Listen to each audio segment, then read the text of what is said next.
to the Cinementalists. Noun, plural. Definition, those whose love for movies runs so deep, they can't help but do a podcast about them. Hosted by Colton Robertson and Joseph George.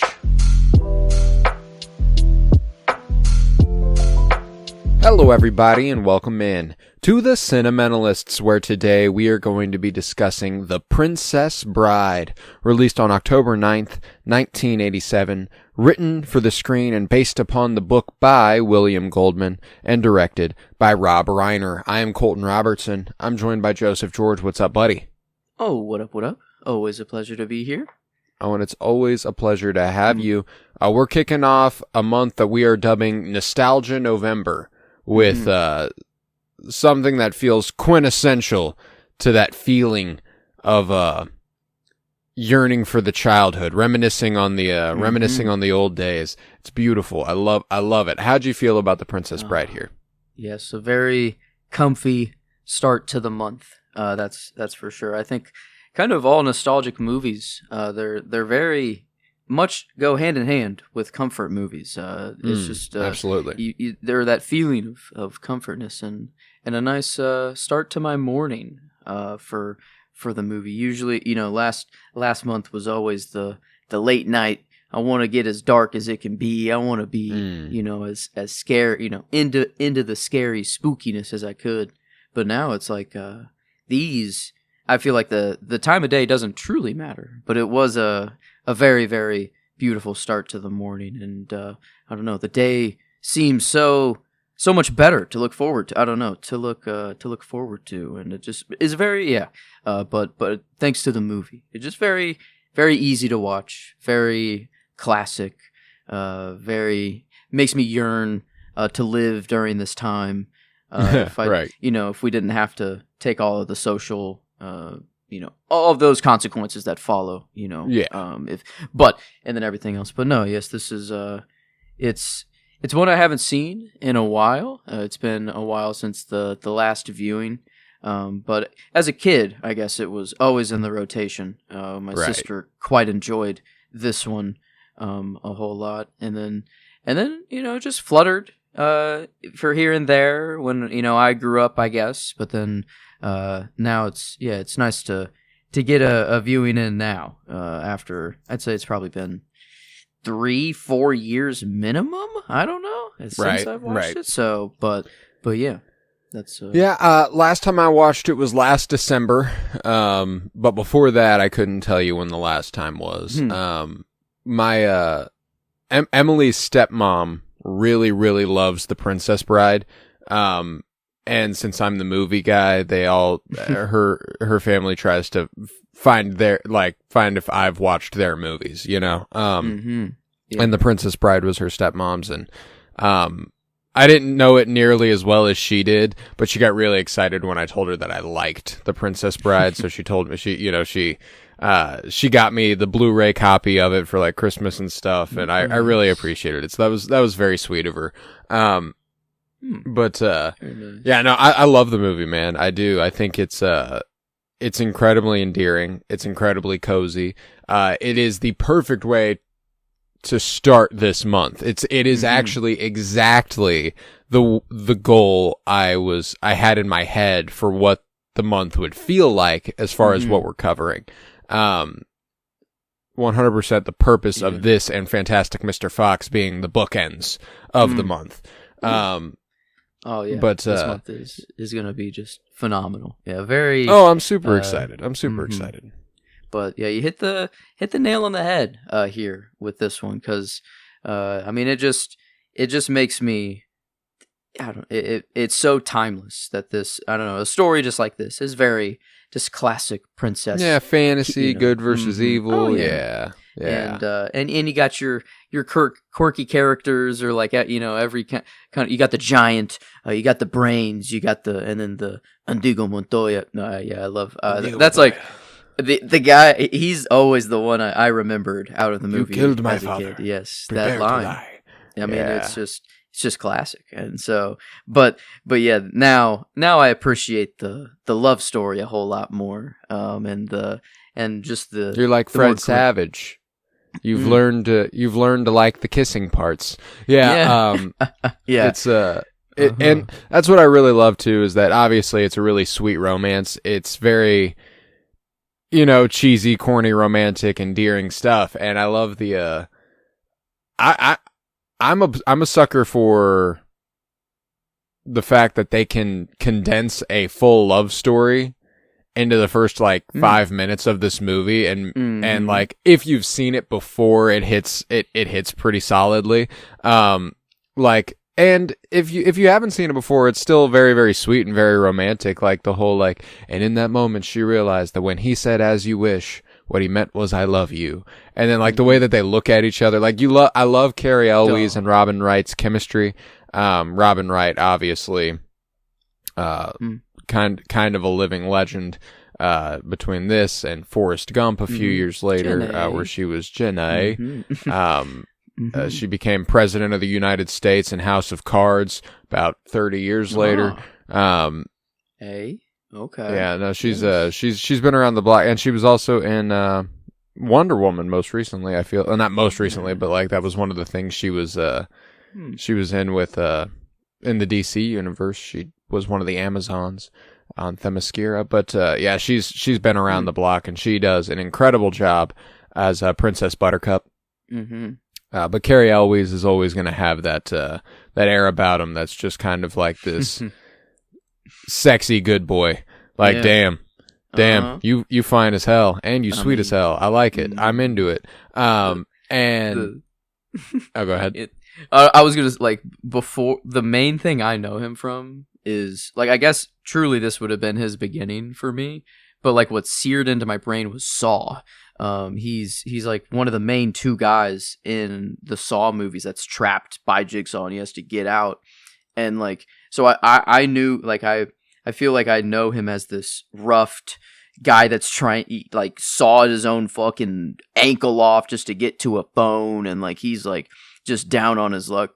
And then here it's the complete polar opposite. Dude is just the perfect kind of farm boy that there could be. I don't know, and he's just treating to this was she a princess before, or was she just a she was a princess prior? Yeah. Okay, so she's always been kind of royalty, because I guess she's royalty. Fucking far. I don't know why I want to call him Farquaad all the time. Yeah, I mean that is definitely the basis of inspiration for Farquaad, at least modernly. It's a very stereotypical, Humperdick. I mean, it's great. Just what a name to go off of. But no, the going from farm boy to then becoming the pirate of the time, of the most feared pirate in the world, or I don't know if this was just the area or whatever, and then coming back to save the day. Yes, it was. He is fucking baller. Oh, it's awesome. I love that sequence too. Whenever him and he has Buttercup, and he's she's pouring her heart out about how he'll never be her love, and the prince doesn't know that I found my love and I've given up, and now this is what life is, and and then she pushes him down the hill, and he goes, "As you wish." It's she's like, "Oh God, what have I done?" Immediately flings herself down there too. She's like, "All right, so I'm joining you." Yeah, so funny. And that's what I love about it, man. Is it's silly and it's fun and it's super fast paced. It goes really, really quick. Great hour and 35 minutes or whatever. But the aspect of the movie that I haven't appreciated in the past nearly as much as I do now is the grandpa telling the story to the kid. True. I haven't cried watching this movie. Well, I've teared up, but last night, I don't know, maybe it was just the right concoction of marijuana or something, but last night, whenever the grandpa turns around at the end and is like, "As you wish." It's so sweet, dude. It fucking it gets me. It gets me so good because I just think that's so adorable. Given when he says "as you wish," what he means is "I love you." It's a very, very I love that because I don't know, connecting with your family over something. I remember various times that my dad showed me something that I didn't think I was going to like, or that, I was like, all right, whatever, I guess we can watch this. Then I ended up kind of being like, okay, yeah, this ain't bad. Maybe we could watch the next one tomorrow. And it'd be like, okay, yeah, we can. And even more recently, there's something that I watch with my dad at Christmas that nobody else in the house wants to watch. Everyone else refuses to watch it, but I decided to watch it with him last year because it'd been years and he's really nostalgic for it, which is Emmett Otter's Jug Band Christmas. It's one of the Jim Henson productions, Muppet ass stuff. Super fun, 40 minutes, not long, goofy as fuck. Aged. It came out in 77. Like there's no doubt. Like that's what this movie's from. But it's just sweet to experience something that your family loves for the sake of them, and I think it's very sweet. So whenever he turns around, he's like, "As you wish." It just gets me. I love that.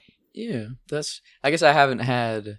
There was maybe I was just so warm. I didn't quite get to a cry or quite to like a tear up. It was just like almost. It was so happy, so almost the tearful or happy tears came down. And yeah, maybe like if anything is missing from the movie, which I don't think it's truly going for like the hard emotional hit at the end of the movie. They keep it very light, and it is like I feel like supposed to be just a children's story, or like to just get the bigger ideas. How the kid like where's the sports, where's the blah blah blah, and he wants the fire swamp and the cool stuff, but then he's like, no, he can't marry her. That's not right. That can't happen. And then he's actually it's like he's so invested, evolution. and I love the part. It's towards the beginning of the movie whenever Buttercup jumps into the water. And he can tell the grandpa stops reading and looks at him and goes, "She makes it out. It's going to be okay. I can tell you're nervous." He goes, "I'm not nervous. I'm concerned maybe, but that's different. It's hardly the same." And I love that part, especially whenever he starts reading again. And it's like a paragraph early. And he goes, "Grandpa, you already read that." And the grandpa's kind of like, "Okay, yeah, you're really in this shit, huh? Okay, I like that. I like hear like he's just testing him a little bit to see how in it he is. I love it. That's so fucking sweet. And I just love the way the movie makes me feel. It's one of those ones that comfort movie to the absolute max. If when I'm sick, when I'm down, this is a reliable go-to. And it's super simple. It's not a complicated movie. It is just what it is. And I appreciate that even for a 1980s movie, it even has this older feeling to it. It reminds me of, like the original Adventures of Robin Hood from like the 30s. Like it has that kind of fantasy feel where the stage is really, really practical and it isn't strictly going for realistic, like the platform where Inigo Montoya and Wesley have their fight. Those rocks, like that's obvious. Like those are to give me a stage of rocks that don't even look like real rocks is a fun choice, And Rob Reiner is a really, really underrated director, I think. And a really incredible actor. You would have seen him in Wolf of Wall Street. He was. Who's got the fucking gall to call on a Tuesday night? That's the guy who directed this. It's $2,000. On fucking sides. On sides. Yeah, that's Rob Reiner. He also did When Harry Met Sally and Stand By Me. So he's got a series of iconic 80s movies under his belt. That's kind of like, holy shit, like, especially when people our age probably know Rob Reiner, like have seen Rob Reiner in stuff. Like he's an actor who's been around. Like one of my favorite roles of his is in New Girl. He plays the titular New Girl's dad. And he's not in it often, but when he pops up, it's great. I love when Rob Reiner's around. So it's just really interesting to see a gentleman this casually talented that hasn't risen to the forefront of his field strictly in those regards, either acting or directing, but has consistently put out work that is really impressive. And The Princess Bride, I think, is probably a crowning achievement for me personally in his body of work. When Harry Met Sally is probably the best rom-com ever, so that's saying a lot for The Princess Bride. Yeah, like their fight up there on the rocks, and then like having the bar they swing off of or whatever. Yep. Like it's clearly like a set, but I think like the point of it is that it doesn't matter. Like it's like what matters is it's that storybooky. Yeah, it's a grandpa telling his grandson a story, So like in a meta sense, like this is all being imagined anyways. So like the movie that we're seeing is kind of like their imagination, working together, and I think you're right about like what I came appreciating the most out of this is like the onion kind of unwrapping of like that, right. That the story was written a long time ago and it hit all the same, the people who read it or the people who actually experienced it, if we're going back even further, if it's based on a true story or whatever, and then you jump forward in time, but like no matter what time it is, these tropes, all of these, the meaning and the themes of the story, they all still hit us, I don't know, like the same, no matter, it's just a very human thing. And it's you want reading it on your own is good enough. And like, if you can get into a book and you're like fully immersed, like that feeling is already incredible.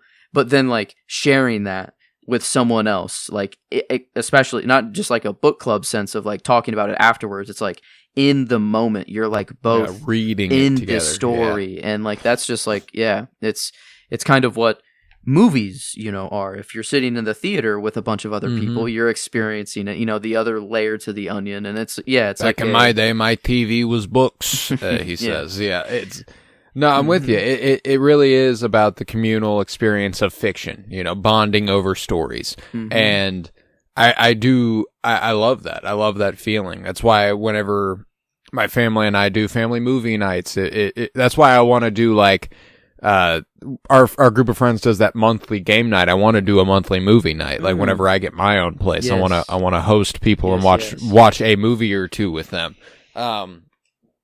Because sharing in that is really, really joyful. I described last week on our episode about Sinners, an interaction I had in the movie theater with a gentleman who was four seats away from me, who I'd never met in my life and never spoke to ever, and never interacted with again, where we both looked at each other during a part of the movie. We're like, damn, this is sick. The communal experience of engaging with fiction is very, very jubilant, typically. And I really, really love the way this movie emphasizes that.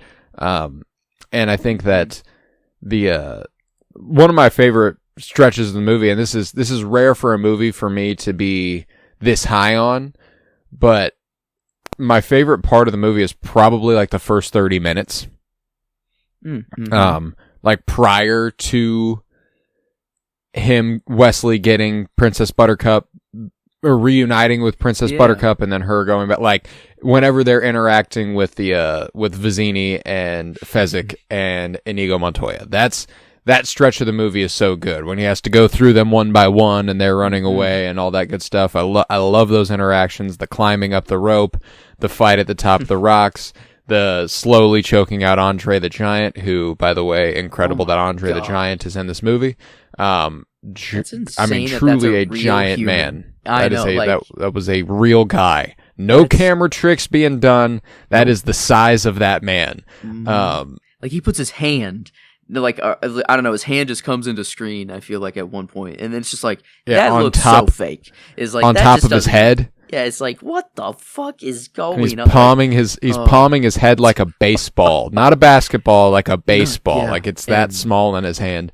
Truly one of the great WWE actor movies of all time. Not saying one of the best WWE performances of all time, but definitely one of the best WWE actors in a movie ever. True. I loved I love that. And Wallace Shawn is Vizzini, which is, I mean, an unforgettable voice. We grew up with that voice at the very least. As he was, the insurance man in Incredibles is one of the ones that I always go to immediately. We're not running a charity, Bob, or whatever. Yep, exactly. That is exactly it. And I'm pretty sure he's Rex in Toy Story. He, I don't want to. The dinosaur. Oh, the dinosaur. God, yeah. No way. I guess. Wow. I didn't. Yeah, he is. I didn't. He's not like his mean self that I feel like he always is. No, he's a lot more innocent. Yeah. I feel like he. Oh, is he like in Turbo Man? I feel like this is a Arnold Schwarzenegger Christmas movie. I think Jingle All the Way. Thank you. Yes, not Turbo Man. That's the hero in it. That is the toy they're trying to get. Yeah. Is he in that? I think he might be the one of the villains or kind of antagonists in there.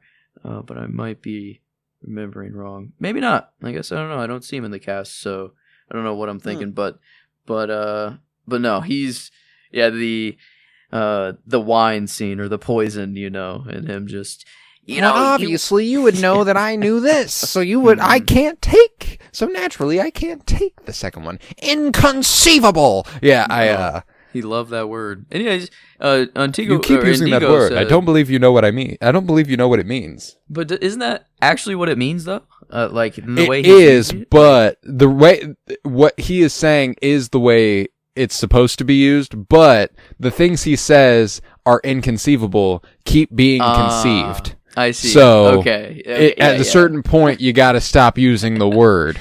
Yeah. Like a literally, literally everything you have been saying is inconceivable has happened. So maybe you're using the wrong word. I don't know. But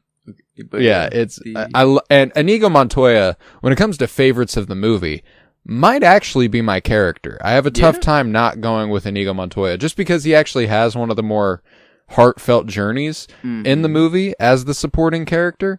Yeah. Him coming back around to defeat the six-fingered menace. Who also happens to be one of the biggest pieces of shit villains in the movie is very, very nice. I love that.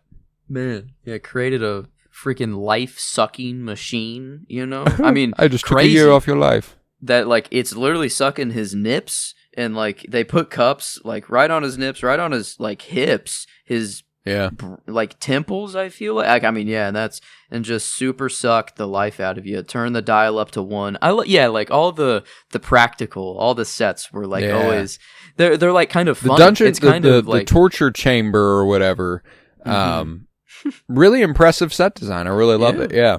And it kind of works as comedy most of the time, I feel like, where it's the swinging off that bar or the dial up to 1 and then back down to 0, or the looks of it all is it's not funny in the sense that it's low effort or anything like that. It's just kind of I don't know. That's just they took it to the most campy maximum that I feel like they could have, and it always just works so well. But no, Indigo actually I feel just had the coolest story out of everything. He set it up himself of just my father, the finest swordsman or swords crafter in the world, and the he actually made the sword, but for 1/10 the price. Hell no, he stood his ground, but got sliced right then and there. And then perfect six-finger man, you're gonna recognize him immediately, right whenever he pops back up. So it's I feel the most contained, the most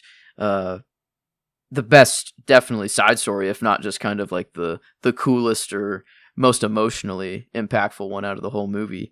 But yeah, it's that whenever he fights back at the end, it feels like he is dead, but then we have Buttercup and Wesley reunited again, and then love is in the air, and then he comes back. I can't. I feel it's back, it's not a coincidence. Yeah. It's weird that he feels he is truly dying or he is giving up, but then the second that Wesley and Buttercup are kind of back together. Like it is going back and forth between them and him, and then he gets this like surge of life back in him, and maybe he was just playing him the fool, I guess, or I don't know what his plan was, but no, it was a beautiful. You seem a decent fellow.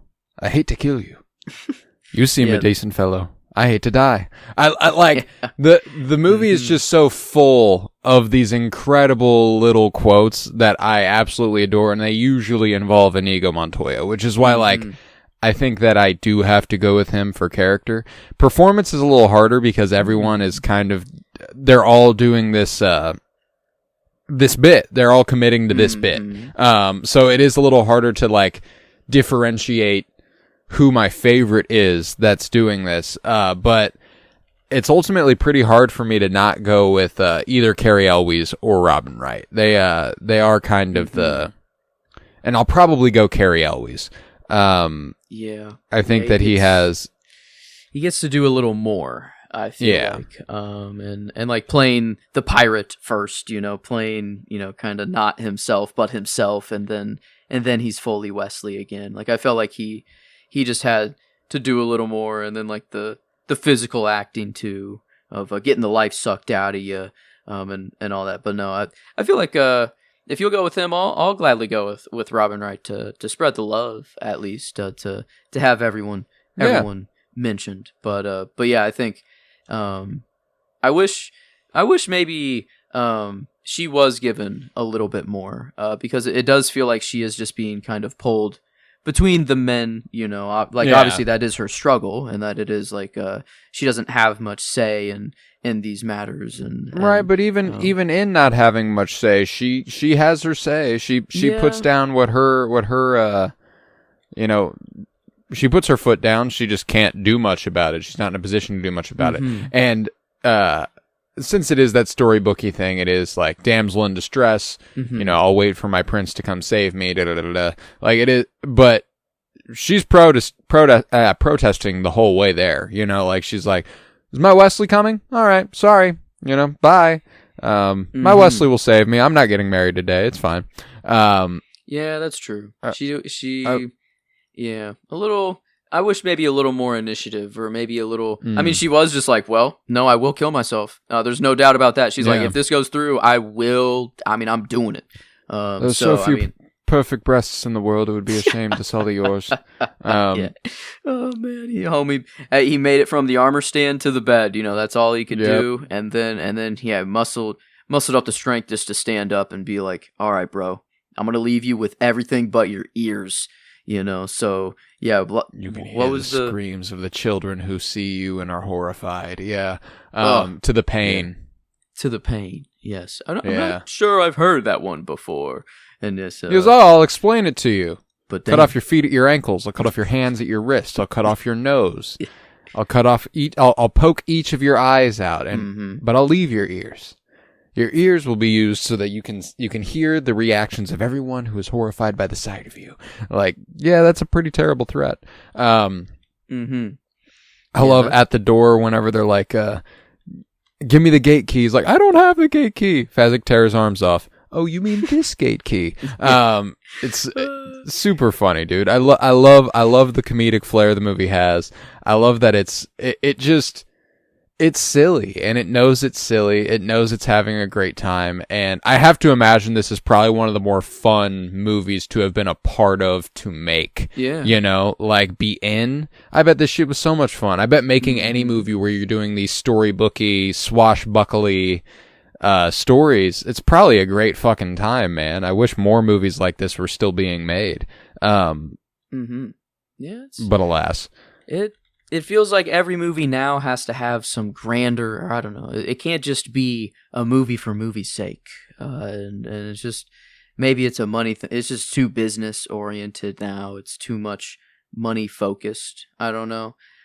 But it feels like with the technology we have, it'd be even easier to make these movies nowadays, and these sort of things. But I think the art of making sets like this, like everything is just so digital, or it's just, it saves so much more money to not have to build the stuff and not have to do all this effort anymore. And yeah, it just sort of takes away from it because like here it's well, and we're getting back to a point now where movies, like with all due respect, Thor: Love and Thunder, for example, which is a movie that I think people are generally too harsh on. I don't think it's as awful as everyone says it is. It's not one of the worst comic book movies of all time, you know. No. I think it's aggressively mediocre, but I don't think it's awful. You know what I'm saying? One thing I do agree with is that the movie doesn't look particularly good, visual effects wise. That movie cost like $250 million to make. Eesh. So at a point, are we circling back to the point where VFX heavy movies are becoming more expensive than practical sets and practical effects? It's an interesting, and I don't know the math there. I don't know how much of it. I don't know how the budget's split up and everything. But I can tell you for certain that is an extremely VFX heavy movie, and it's one of the most expensive movies of the last few years. You know what I'm saying? I wonder if it's more than we know that we can make movies so photoreal. You know, now at this point, that if it's not, then it's like, oh, what is this? You know, why this doesn't seem as you could have done better. But like in 87, not that this, you know, even this obviously isn't up to the best standard of 87. Like they could have done a whole lot better, but I think it doesn't matter as much maybe because there is so much more capability. Yeah, I don't know if this truly, you know, what the correlation is, I guess, between like how movies look when it now. comes to the practical effects of this movie, I do think that there are certain things that, like the fire swamp sequence, that's extremely 80s. Mm-hmm. That part plays like with 80s effects and like the puppetry of the rodents of unusual size. The ROUSs, as she says, like, and the fire spewing up out of the ground and stuff, like all of that is very, like, that's very contemporary effects. It is more set design based. That does feel like it harkens back to ages of old, which doesn't strictly speak to an incapability of building it to 80 standards. It is a choice. It is a way they chose to go, and I think that was wise. Frankly, I think it was a good choice on their part to not try to make things too contemporary. And even when things were contemporary like that, aesthetically speaking, they still aren't. And I think that is an interesting way to make a movie. Yeah, they embraced the cheese, you know. It's like it doesn't matter, like, get past that, you know, be the kid, you know. It is cheesy at first and he's wanting all the cool stuff, but then it's like, no, the cheese makes it actually better. It's simple. It's does. like it makes it clear what we all are like trying to get out of the movie. And yeah, like the rope just being there on the side of the cliff for like things, like if you think too hard about things, it's like, oh, then it makes it just not fun. Like how the whole poison sequence, I think like that's the whole point, is like, bro, you're overthinking this way too. You're inputting like from Australia and that matters, or like it comes from there, and like it's like, dude, no, like none of that shit actually matters at all. They were both poisoned. And I've spent the last few years building up an immunity to iocane powder. I love that. Yeah, that's incredible. Yeah, like, there's not a part of this movie that you aren't going to point to and for me to go, oh, I love that. You know, like I do. I just love it. It's a great fucking movie. And I love, like, even at the very end, whenever Fezzik is back and he's like, hey, I found some horses for all of you, and then like everyone just jumps out of the window, and like Buttercup, straight we get into the Andre, slow motion, and like we get the catch. I love that shot too, dude. That's by the way, true. whenever she's like glistening on the black background, it's beautiful. And then Wesley and Inigo just jump, and then they're just there. It's like we don't see the catch. It's just like they just leap and they're just like gone, and it's like on the horse just riding away. Inigo Montoya's got 3 brutal wounds, just jumping down. Yeah. No, but the love healed all. It's Love we got the propels. gang now. He's gonna get to be the next Dread Pirate Roberts. Let's fucking go. Yeah, Mm-hmm. I love that stuff. Mm-hmm. Whether he wanted it or not, he felt like, but it does feel kind of right, I guess. Being a pirate isn't. I guess you're just going around stealing and thieving and whatever, and that's kind of and I think I have a tough time imagining that Wesley was being like a truly terrible guy as Dread Pirate Roberts. So I think it is a mantle to be passed on that kind of gives you free roam more than anything. It allows you to get away with stuff more than just like, well, I'm going to take advantage of that by destroying your homes and taking what but I see a little bit more of a Robin Hood thing in Inigo Montoya's future. Yeah. Yes, a good old. I guess to be a good pirate, I don't know. That'd be a cool movie to see. Is the sequel to this where you just get the. I guess maybe the gang is all together for a little bit. There's like this initiation period into becoming a pirate. Becoming into that life, and then they all split off and go and do their own thing. I'm thinking about making a TikTok that is kind of funny. I think it would be funny. Like one of those slideshow TikToks where you can like swipe through and it's like a fan cast recasting The Princess Bride if it was made in 1990 to 1991. Which is only a couple years later, which is part of the funny bit. Wesley, played by Kyle MacLachlan. Princess Buttercup, played by Madchen Amick. Yes. The Giant, played by Carl Strikand. Inigo Montoya, played by Miguel Ferrer, and it's just the entire cast of Twin Peaks instead. I think that would be a fun bit. I would love to see this movie recreated with the Twin Peaks cast. Really, I think that would be Lynch awesome. directing. What would that? God. Then what would that do? I don't know. Maybe that. Yeah, all of the happiness actually and the comfortness might be different if he goes there. We'd probably have a lot more emphasis on the torture chamber. If I had to guess, he would have built that thing. Yeah, he would have done the rodents of unusual size would be horrifying. Let's see. Man, yeah. Six-fingered man would present as like an embodiment of the devil. Yeah, we'd get some Inigo's dad coming back as a spirit or something when he's guiding his sword or something like that. I don't know. Yes, Lynch. I don't know. I thought it would be too jarring at first, but fuck it, let's go somewhere for the sequel. I don't know, but no, let's do it. Yeah, let's take a big swing. But no, I like. I don't. I love Lynch and I love what he does. But I think this is. No, this isn't. No. This can never. This can is never something be. I wouldn't actually want him to do. Yeah. But. That's 100%. And it is interesting thinking about this type of movie being helmed by other directors.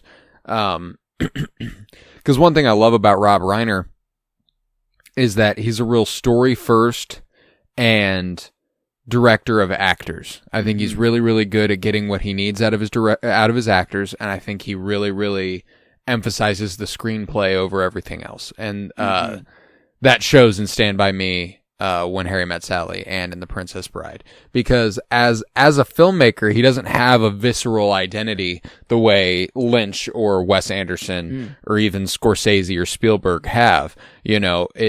When you're watching a Rob Reiner movie, you're not going to go, "Oh, I'm watching a Rob Reiner movie." You'll look at the credits and it'll go directed by Rob Reiner, and you'll be like, "No shit, Rob Reiner did that too." It's kind of the vibe he has. So it is interesting thinking about what this movie could look like helmed by a Wes Anderson, someone who does have such a specific lens they want to put on things. And that's why, like, I almost feel like the movie had to be made by Rob Reiner. Like, there's because he has this very, I don't know, he surrenders to the flow of the story. He doesn't dictate its flow, which is very unique, I feel like, for a relatively big name director. Yeah, I feel like a lot of the point is to be like the kid and to fully immerse yourself in the story as well, and just to live the story, feel the story. But then if it had that ultra West flair, maybe part of my brain focuses a little more on that instead of like fully just going into the story. I don't know. Like I feel like maybe this more universal, feel that, or it's maybe it's a tough thing to describe because it feels just like he is capturing what or I don't know, what would be in your head when you're reading the story, and it's kind of dreamlike, but not dream. It's still very. It's imaginative. I'm with you. It's very, very creative, but it doesn't put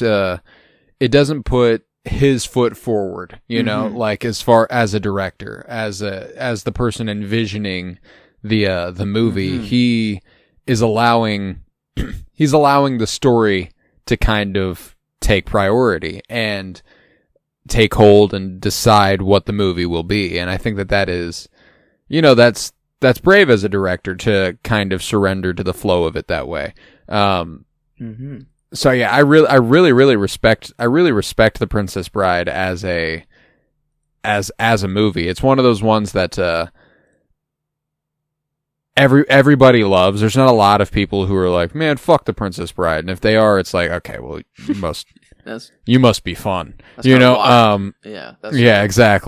One of my favorite bits from the last few months is that David Cornsweet during the promo of Superman, he'd bring up The Princess Bride like all the fucking time.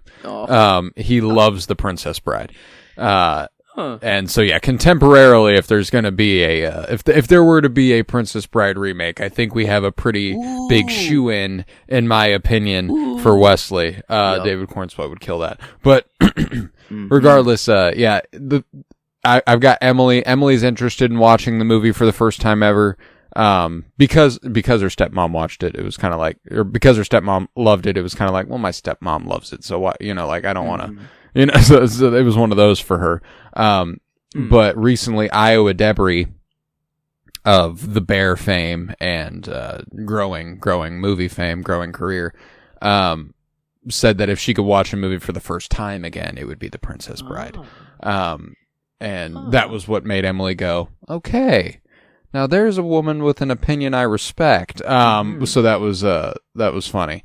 But yeah, so I've got Emily. We'll probably watch it again here before the month is out because I didn't realize how essentially autumnal the movie felt. Like whenever they make it out of the fire swamp and the ground is covered in leaves and they're all red and orange and yellow and it's got these fall vibes. I didn't realize that the movie had that. I'd kind of forgotten that. I just knew it made me feel cozy, which is what made me associate it with November.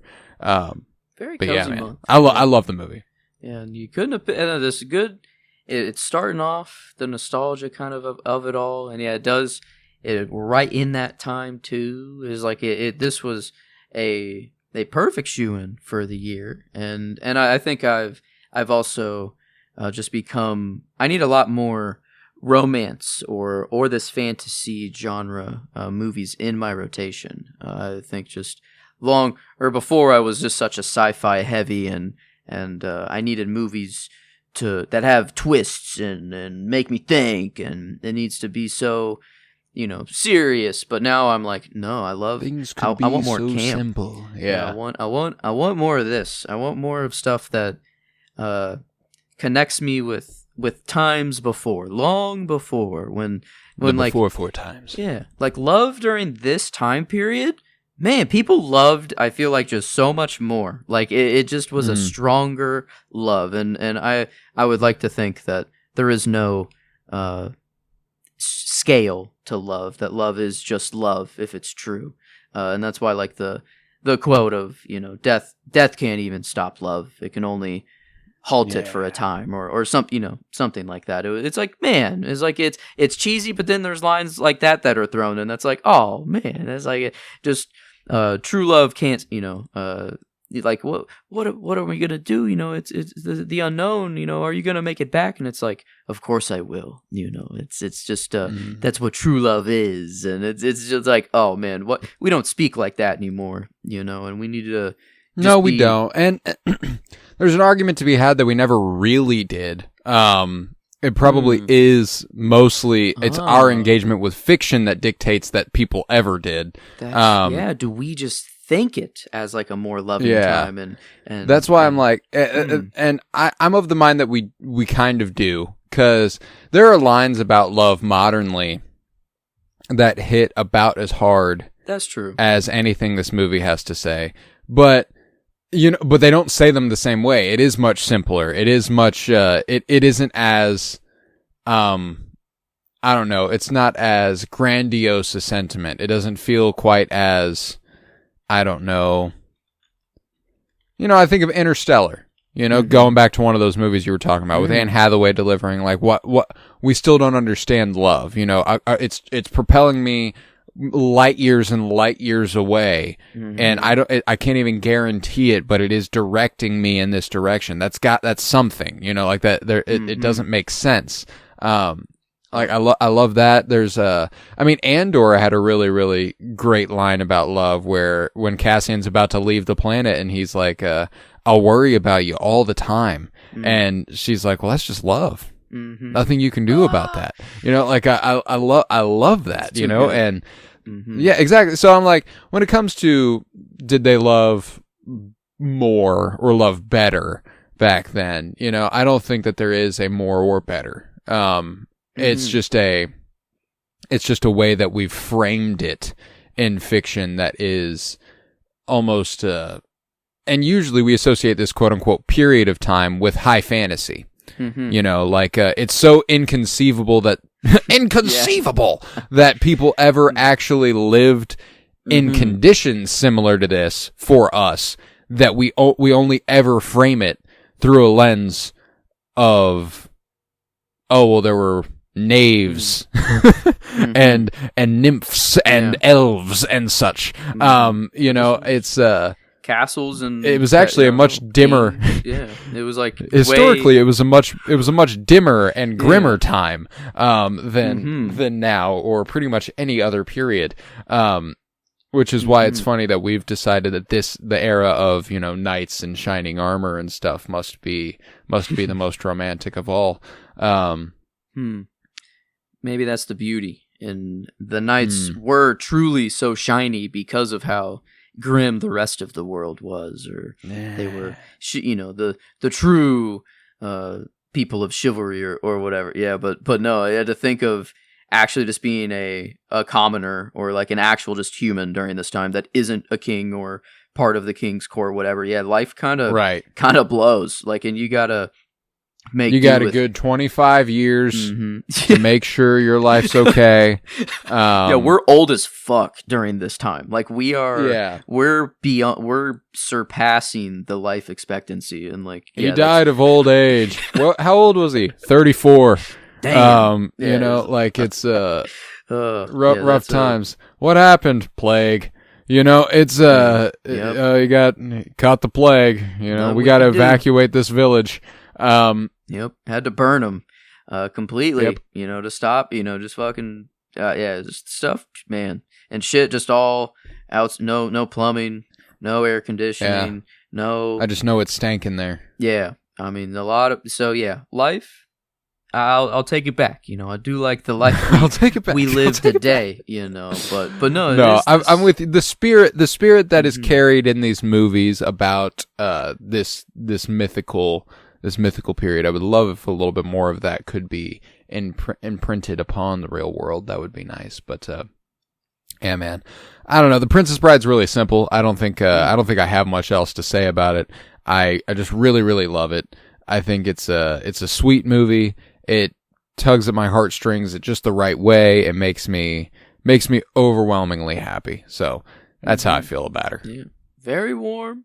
Very, very cozy indeed, and like just an ensemble of people, I don't know, in movies that are just like Andre the Giant, I guess, kind of the anomaly. But like everyone else, it feels like I just know them in something else. But this is like them just being able to have fun and not be in Saw, especially Carrie Elway's like being in Saw and like in that setting. It's like, no, this is just fun all around, and this.